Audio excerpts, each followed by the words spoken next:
தியாகிகளை நினைத்து பார்க்கக்கூடிய வகையில் நம்முடைய 8 மணி நேர வேலை, 8 மணி நேர உறக்கம், 8 மணி நேர சமூக பணி என்கிற அந்த கடமையை, போராடி பெற்ற உரிமையை நிலைநாட்டக்கூடிய வகையில் நடக்கக்கூடிய இந்த கொடியேற்ற நிகழ்வின் தலைவர், சங்கத்தினுடைய தலைவர் தோழர் ராஜா அவர்களே, சங்கத்தினுடைய பொதுச் செயலாளர் தோழர் தனபால் அவர்களே, சங்கத்தினுடைய பொருளாளர் தோழர் பிரபு அவர்களே, சங்கத்தினுடைய நிர்வாகிகள் பொறுப்பில் இருக்கிற அனைத்து தோழர்களே, இந்த நிகழ்வை சிறப்பிக்கக்கூடிய வகையில் வருகை தந்திருக்கக்கூடிய ரெனால்ட் நிசான் தொழிலாளர் சங்கத்தினுடைய தோழர்களே, உங்கள் அனைவருக்கும் இந்திய தொழிற்சங்க மையம் CITவின் சார்பில் வாழ்த்துக்களை, வணக்கங்களை தெரிவித்துக் கொள்கிறேன். இந்த மே தின நிகழ்வு என்பது உலகம் முழுவதும் இன்றைக்கு கொண்டாடப்படுகிற, கடைபிடிக்கப்படுகிற ஒரு தினமாக இருந்து கொண்டிருக்கிறது. உலகில் இருக்கக்கூடிய எல்லா நாடுகளின் தொழிலாளர்களும் மொழி கடந்து, மதம் கடந்து, இனம் கடந்து, சாதி கடந்து, ஆண் பெண் என்கிற பாலின பேதம் கடந்து 8 மணி நேர வேலையை இன்னும் குறைக்க வேண்டும் என்பதற்கான போராட்டத்தில் தொழிலாளி வர்க்கம் ஈடுபட்டிருக்கிறது. இன்னைக்கு உங்களுடைய நிறுவனம் உள்ளிட்டு உலகம் முழுவதும் இருக்கக்கூடிய எல்லா முதலாளித்துவ நிறுவனங்களும் நவீன தொழில்நுட்ப கருவிகளை கண்டுபிடித்திருக்கிறார்கள். AI என்று சொல்லக்கூடிய ஆர்டிபிஷியல் இன்டெலிஜென்ஸ் உலகம் முழுவதும் கோலோச்சி கொண்டிருக்கிறது. அந்த ஆர்டிபிஷியல் இன்டெலிஜென்ஸ் உற்பத்தியை அதிகப்படுத்தும், அதே நேரம் வேலை நேரத்தை குறைக்கவில்லை, வேலை பளுவை அதிகப்படுத்தும். ஒரு மெஷின் ஓடக்கூடிய வேகம் குறைவாக இருக்கும்போது நமக்கு வேலை பளு அதிகமாக இருக்காது. மெஷினோட வேகம், ஓடும் திறன் அதிகமாக இருக்கும்போது அதோடு சேர்ந்து நாமும் ஓட வேண்டிய பளு அதிகமாகும். இப்போது நிறுவனம் RNI மட்டுமல்ல, இந்தியா முழுவதும், உலகம் முழுவதும் இருக்கக்கூடிய அனைத்து கார்ப்பரேட் பெருநிறுவனங்களும் அந்த பணியை செய்து கொண்டிருக்கிறது. இந்த நவீன தொழில்நுட்ப வளர்ச்சியை பயன்படுத்தி மூலதன குவிப்பை, உழைப்பு சுரண்டலை, லாப குவிப்பை அதிகரித்துக் கொண்டிருக்கிறார்கள். ஆனால் தொழிலாளனுடைய வேலை நேரம் குறைக்கவில்லை. அதை குறைக்க வேண்டும் என்று நிர்வாகங்கள் யோசிப்பதில்லை.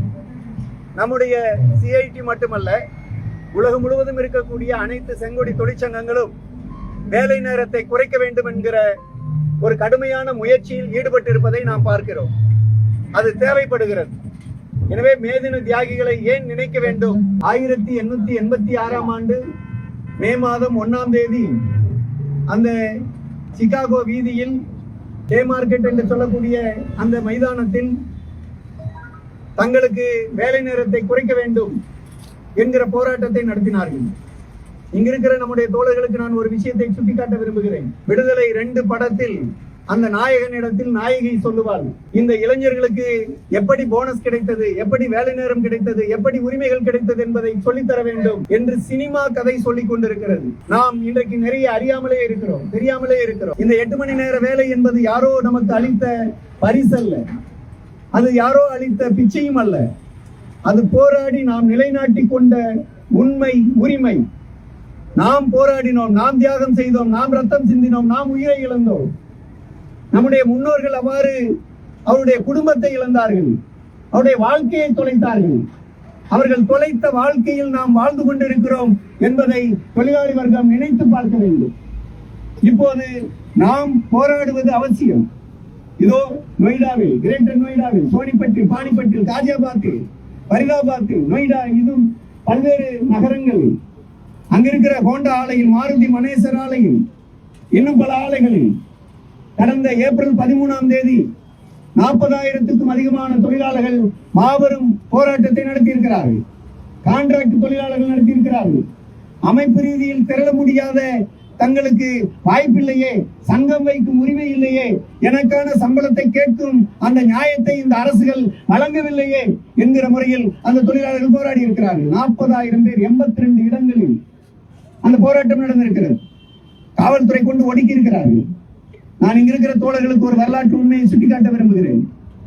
சிகாகோவில் அந்த மாநகரத்தினுடைய கமிஷனர் போன்ஃபீல்ட், அவர் கேப்டன் போன்ஃபீல்ட், கேப்டன் போன்ஃபீல்ட் என்று சொல்லக்கூடிய அந்த நபர் குதிரை மீது ஏறி வந்து லத்தி சார்ஜ் பண்ணியிருக்கிறார், துப்பாக்கியால் சூடு நடத்தி இருக்கிறார். இறந்தவர்கள் போக அந்த போராட்டத்தை வழிநடத்திய 8 பேரை சார்ஜ் பண்ணி தூக்கு தண்டனை என்கிற முறையில் அவர்கள் தண்டனை வழங்கி இருக்கிறார்கள். அதுக்கு மேல அப்பீலுக்கு போய் தூக்கு தண்டனையை 3 பேருக்கு குறைத்து 5 பேர் தூக்கிலிடப்பட்டு சாகடிக்கப்பட்டிருக்கிறார்கள்.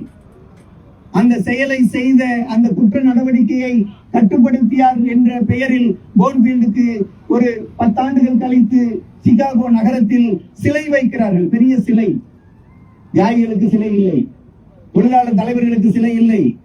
ஆனால் யார் அடக்கினார்களோ, ஒடுக்கினார்களோ, தாக்கினார்களோ, சுட்டார்களோ அவர்களுக்கு சிலை வைத்திருக்கிறார்கள்.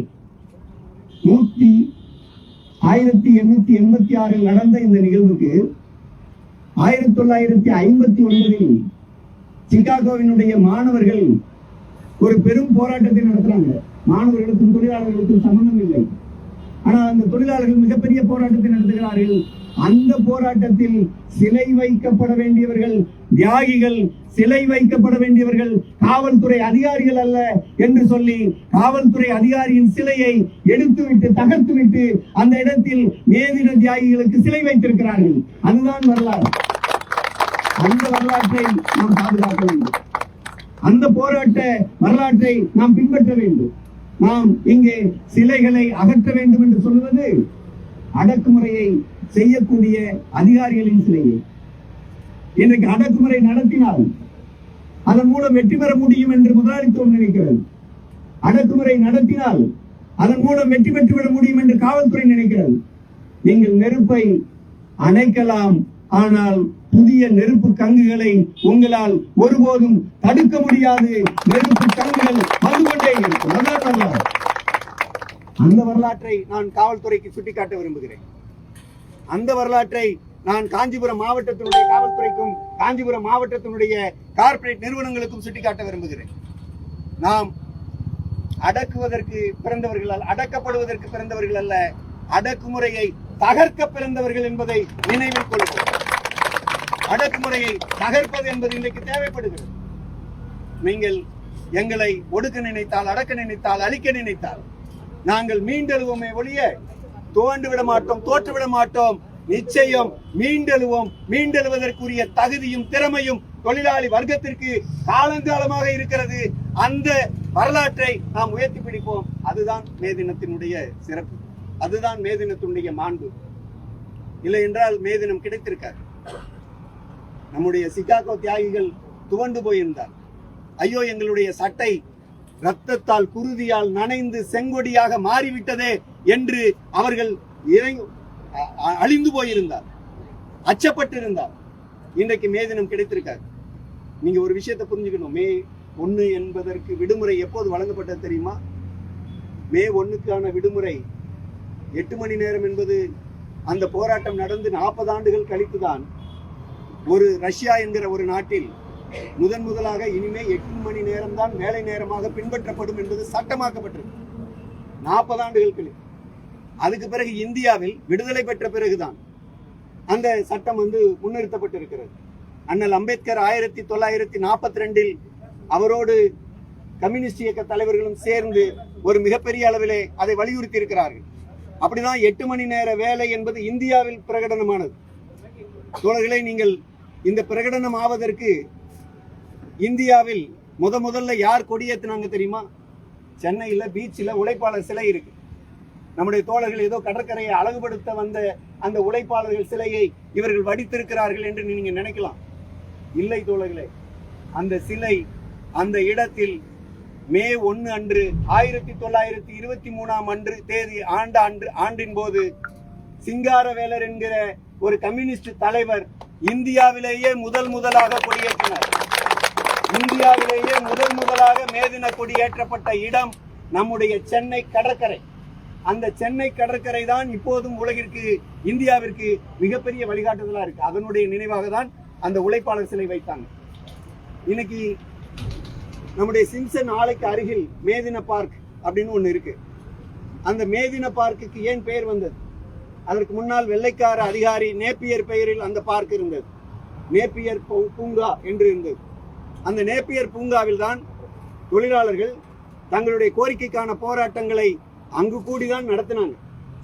கலைஞர் அவர்கள் முதலில் முதலமைச்சராக இருந்தபோது அங்கு அந்த போராட்டங்களை அவர் பார்த்திருக்கிறார். அது அடக்கப்பட்டிருக்கிறது, ஒடுக்கப்பட்டிருக்கிறது. அவர் தலையிட்டு தீர்த்திருக்கிறார். மீண்டும் 20 ஆண்டுகள் 1989 அவர் முதலமைச்சராக மீண்டும் வந்தபோது, அப்போது அந்த நேப்பியர் பார்க்கு இனிமே நேப்பியர் பூங்கா என்று அழைக்கப்படாது, தொழிலாளர்கள் கூடி தங்களுடைய போராட்ட வரலாற்றை தீர்மானித்த இந்த இடத்தை மேதின பூங்கா என்று மாற்றுவோம் என்று மாற்றினார். இது வரலாறு. இப்படிதான் நாம் ஒவ்வொரு இடத்திலும் நமக்கான பெயர்களை நிலைநாட்டுகிறோம். இந்த நமக்கான பெயர் என்பது மேதினத்தின் பெயரில் இருக்கிறது, தொழிலாளர் சிலையின் பெயரில் இருக்கிறது, தொழிலாளி வர்க்கத்தின் ஒற்றுமையில் இருக்கிறது. அந்த ஒற்றுமையை நாம் நிலைநாட்ட வேண்டிய அவசியம், தேவை இப்போது நமக்கு முன்னால் இருக்கிறது. அந்த அடிப்படையில் RNITS தொழிலாளர்களை நான் பாராட்டுகிறேன். மேதின தியாகிகளை நாம் நினைத்து பார்ப்போம், அவர்களுக்கு வீர வணக்கம் செலுத்துவோம், அந்த தியாகிகளின் பெயரில் உறுதி ஏற்போம். அந்த உறுதி புதிய வழிகாட்டுதலை, புதிய திசை வழியை உருவாக்கட்டும். 8 மணி நேர வேலையை 7 மணி நேரமாக குறைக்கட்டும்.